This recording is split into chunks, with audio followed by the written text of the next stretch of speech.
Kung nasa harapan mo na ang taong mahal na mahal ka, aba, huwag ka nang mag-inarte pa. Baka ikisaktan ko. Umayos ka. Huwag ka nang magpabebe.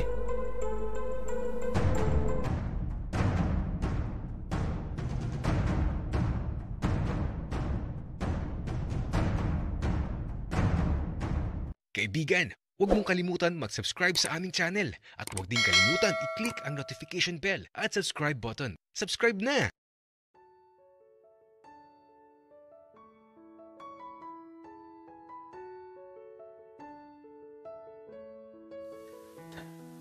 Tito, akin po yan.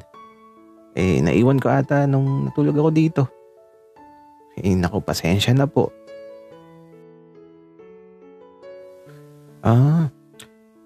Sa'yo ba to, iho? O siya, sa susunod huwag mo nang iiwanan. Ako po, tito. Pasensya na at lasing po ako nun. At eto, kinuha na ni Kuya William yung brief kay Papa. At paglapit niya dito sa tabi ko, nahiga na lang ako at tumalikod ako sa kanya tapos nagtakip ako ng kumot. Oh, bakit nag-iinarte ka dyan, Maki? Inaantok ako. Wika ko naman. Okay, sige. Matulog ka na, Maki. Pero, sino kaya ang kumuha ng brief ko kahapon?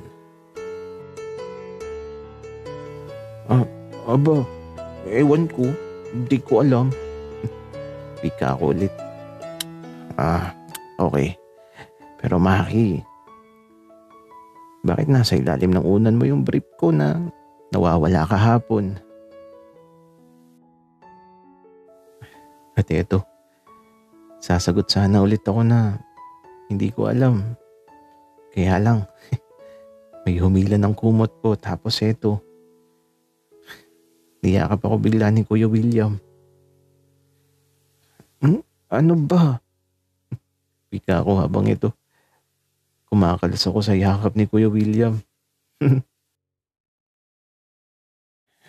Maki, aamin ka ba o hindi? Kuya William, ewan ko. Baka inilagay ni Dave yan sa bag ko. Tapos, nahulog dito sa kama. Tapos, napasiksik sa ilalim ng unan.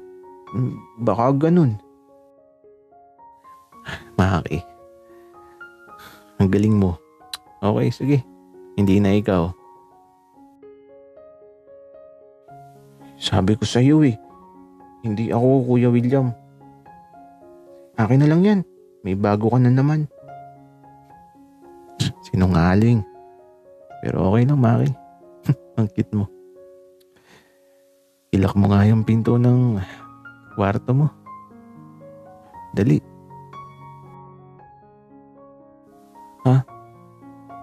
Bakit, Kuya William? Hindi na sumagot si Kuya William kung bakit.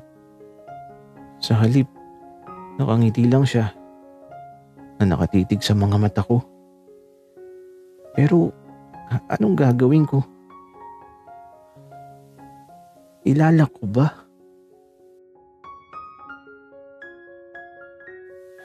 Kapag nilako ang pinto, madaming pwedeng mangyari. Nakakatakot, pero exciting naman.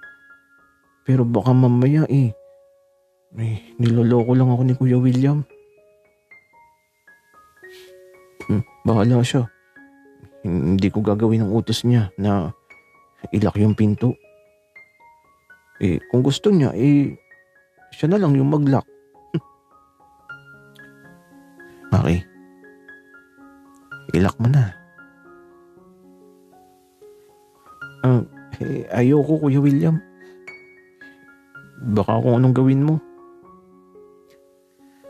Maki, wala naman tayong gagawin na di mo magugustuhan. Hello, ayoko Kuya William. Nakakatakot ka na talaga.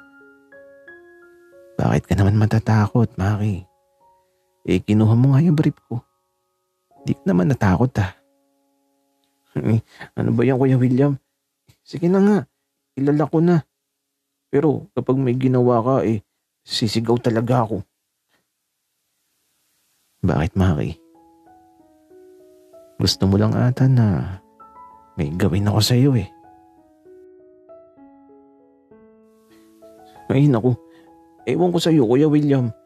Bahala ka. Wika ako tapos ito. Nila ko na yung pinto sa silid ko. Pagbalik ko sa kama, nahiga lang ulit ako. Tapos si Kuya William,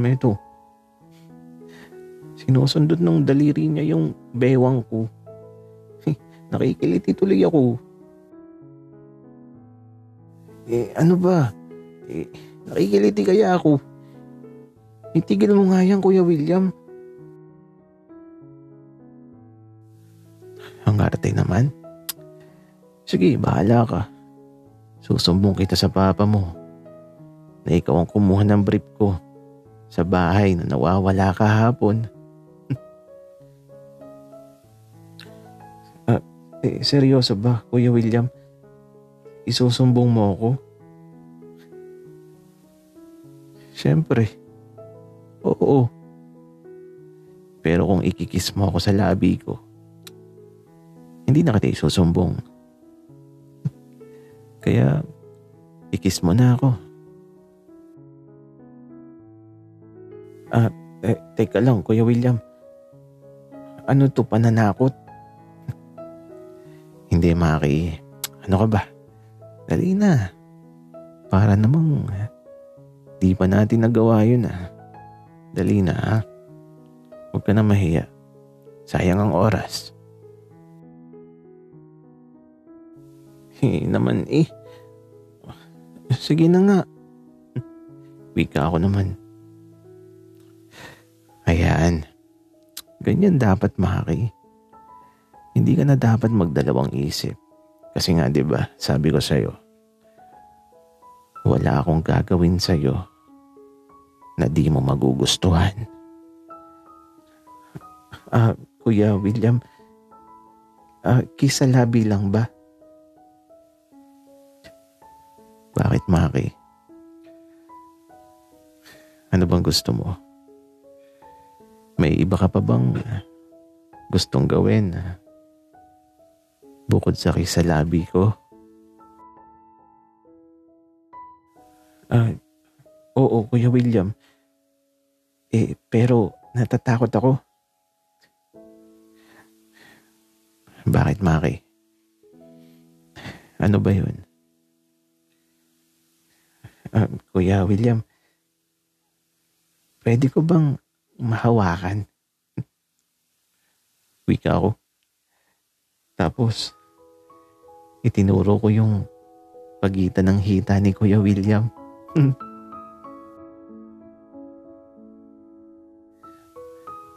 Oo naman, Maki. Kahit isubo mo pa,